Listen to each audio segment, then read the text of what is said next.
Yo, welcome to another episode of A Chapter a Day to Keep the Devil Away. I am Tinayeshe, and this is the place where we read a chapter of the Bible together every day until we finish the entire thing. Today, we are going to be reading Numbers chapter 11. If you haven't read Numbers chapter 10, you should go do that. And if you're joining us for the first time, welcome home. Just be with us where we are. All right, let's get into it. The people complained to Moses. Soon the people began to complain about their hardship, and the Lord heard everything they said. Then the Lord's anger blazed against them, and he sent a fire to rage among them, and he destroyed some of the people in the outskirts of the camp. Then the people screamed to Moses for help, and when he prayed to the Lord, the fire stopped.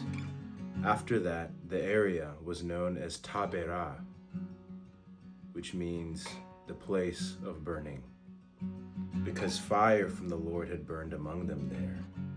Then the foreign rabble who were traveling with the Israelites began to crave the good things of Egypt, and the people of Israel also began to complain. "Oh, for some meat," they exclaimed. "We remember the fish we used to eat for free in Egypt, and we had all the cucumbers, melons, leeks, onions, and garlic we wanted. But now our appetites are gone. All we ever see is this manna." The manna looked like small coriander seeds, and it was pale, yellow, like gum resin. The people would go out and gather it from the ground. They made flour by grinding it with hand mills or pounding it in mortars. Then they boiled it in a pot and made it into flat cakes.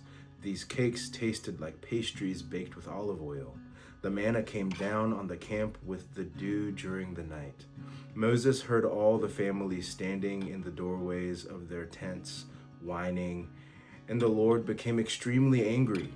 Moses was also very aggravated, and Moses said to the Lord, "Why are you treating me, your servant, so harshly? Have mercy on me. What did I do to deserve the burden of all these people? Did I give birth to them?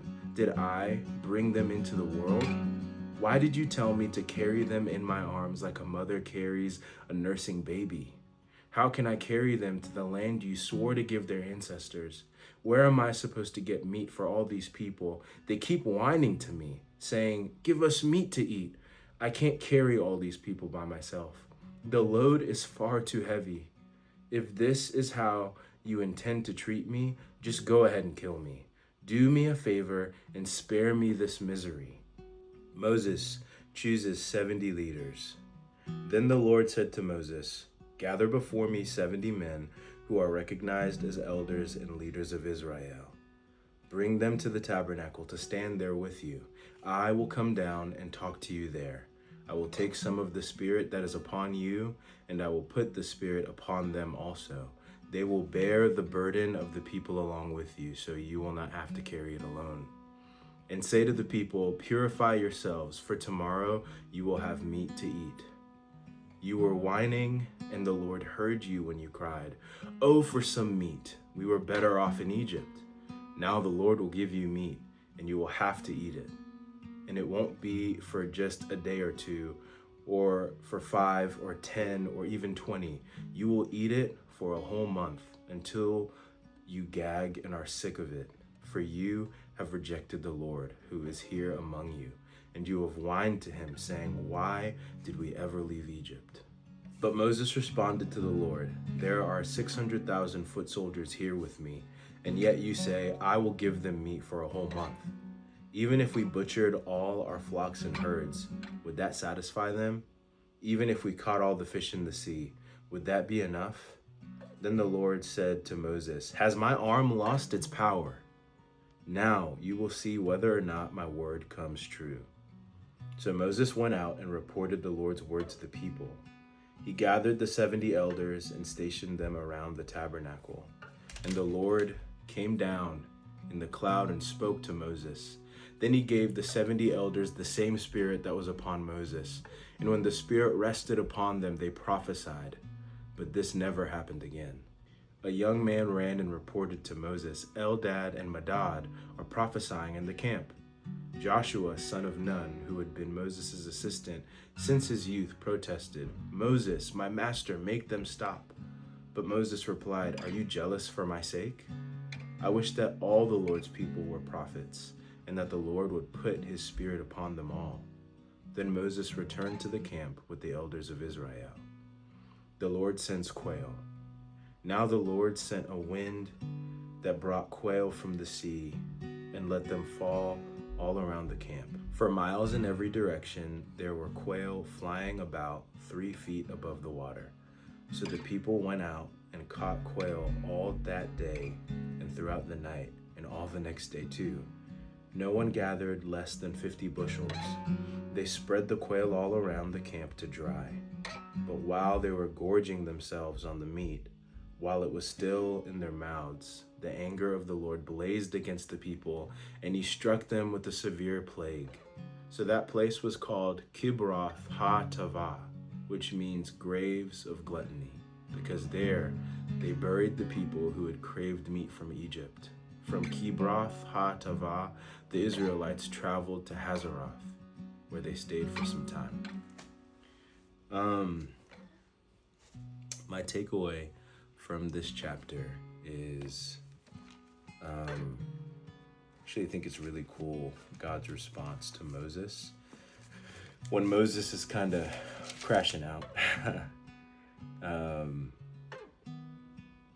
God says, "Has my arm lost its power?" I think if I am in that position where I've freed people from captivity, my mighty hand has been put on display. I've split the sea in two. I've sent manna from heaven. I've made bitter waters not sweet, but I've made bitter waters normal. Maybe sweet, I don't know. Either way,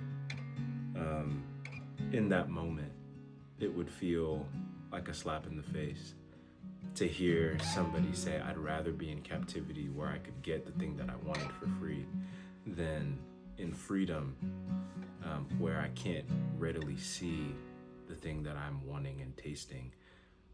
Have I not seen the Lord's power?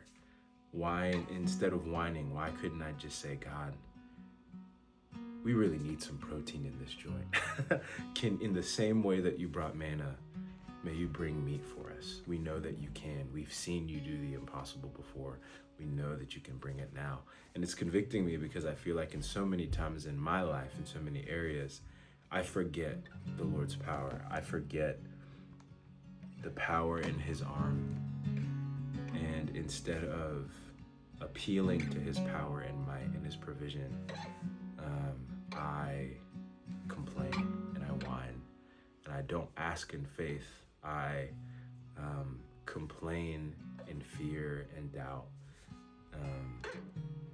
And yeah, I don't want to do that. Like, in the moments of anxiety, in the moments of stress, I want to challenge myself and hopefully encourage you to remember God's powerful arm, to remember God's providential hand, and his love and care for you.